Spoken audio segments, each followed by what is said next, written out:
인생을 살다 보면 별일이 다 있습니다. 참 우여곡절도 참 많죠. 제가 얼마 전에 텔레비전을 보는데 뭐 이름만 되면 다 알만한 그런 가수분이에요. 그분이 나오셔서 이런 말씀을 하시는 걸 들었습니다.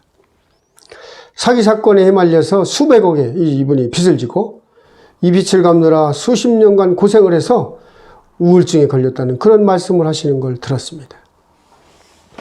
또 이름만 되면 다 알만한 그런 방송 진행자분께서 우스갯소리로 이런 말씀을 하시더라고요. 나이 먹고, 즉 퇴직을 하고 밖에 돌아다니지 말고 차라리 집에 있는 게 낫다 이거예요. 밖에 돌아다니다 보면 사고로 칠 수 있기 때문에 집에 있는 것이 차라리 나을 수 있습니다. 이런 자주 섞인 말씀을 하시는 것을 들었어요. 이분도 투자 그런 사기 사건에 휩쓸려서 수억 원의 빚을 진 그런 케이스였습니다. 흔히 그런 얘기들이 있습니다. 우리가 퇴직을 하고 나면 다녀야 될 대학이 4가지가 있습니다.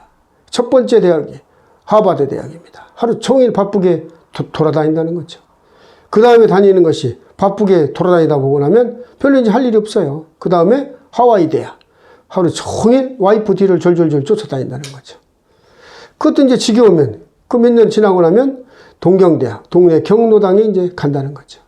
그 다음에 나이가 좀 더 지긋해지고 나면 동네 경로당도 이제 실증이 나서 방콕대학, 주로 방에만 있게 된다는 그런 자주 섞인 얘기들이 많이 들어보셨을 겁니다.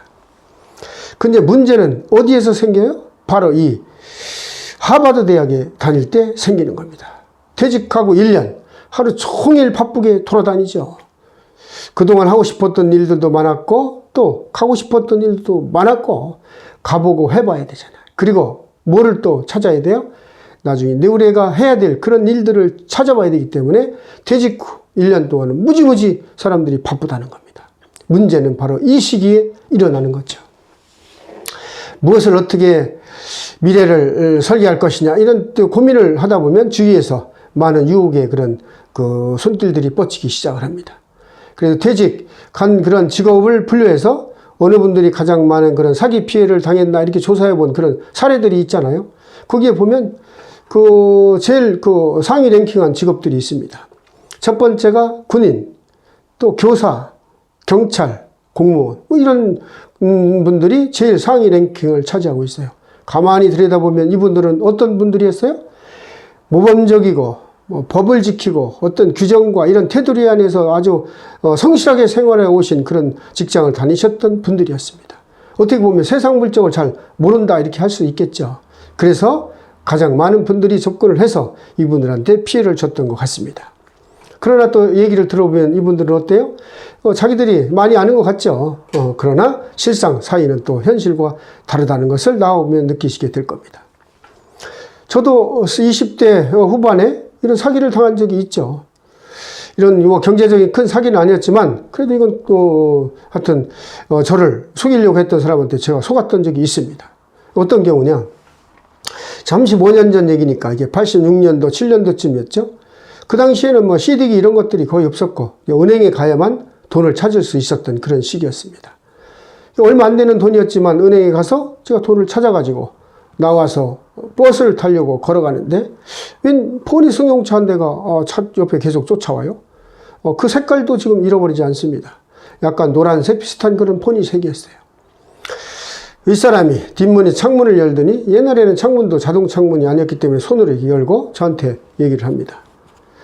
우리가 옆에 있는 백화점에 이렇게 납품하던 그런 와이셔츠인데 몇 벌이 남았습니다. 이 셔츠를 5,000원만 주시면 한 벌 드리겠습니다. 이렇게. 유명 메이커 옷이라는 거죠. 그래서 저는 순간에 요거는 잘못된 거구나 이렇게 하고 이제 아닙니다 하고 이제 걸어가는데 계속 쫓아오면서 얘기를 하는 거죠. 막걸리값 한 잔만 주시면 뭐 3벌을 드리겠습니다.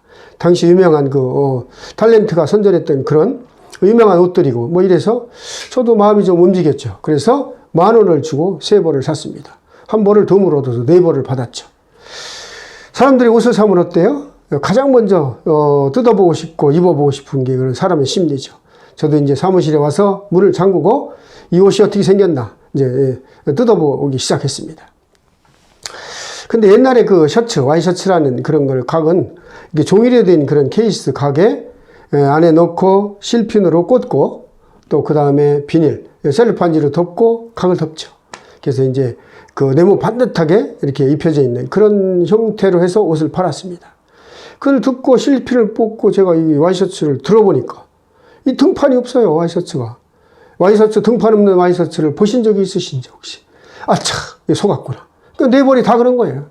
그래서, 뭐, 10,000원 주고 4벌을 샀지만, 이거 뭐, 막걸리 값도 안 되는, 뭐, 하고 손해를 본 거죠. 그래서, 사람이, 사람을 속이려고 이렇게 마음을 먹으면 속아 넘어가게 돼 있구나. 저는 뭐, 이렇게 그 정도까지는 아니고, 그래도 입을 만한 옷이겠지 하고 이제 샀던 거죠.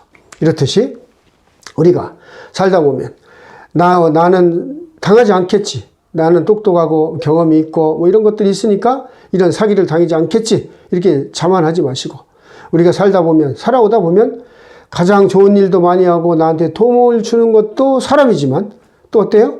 나한테 피해를 주는 것도 바로 가까운 사람입니다. 그래서 오늘은 제가 퇴직하고 그 1년 동안은 가까운 사람들 또 이러한 투기 뭐 이런 그 사기에 휩쓸리는 그런 일이 없도록 각별히 조심하라는 그런 말씀을 한번 드립니다. 오늘도 제 희망 아고라를 찾아주셔서 감사드리고 앞으로 더 좋은 내용으로 보답해 드리도록 하겠습니다. 고맙습니다.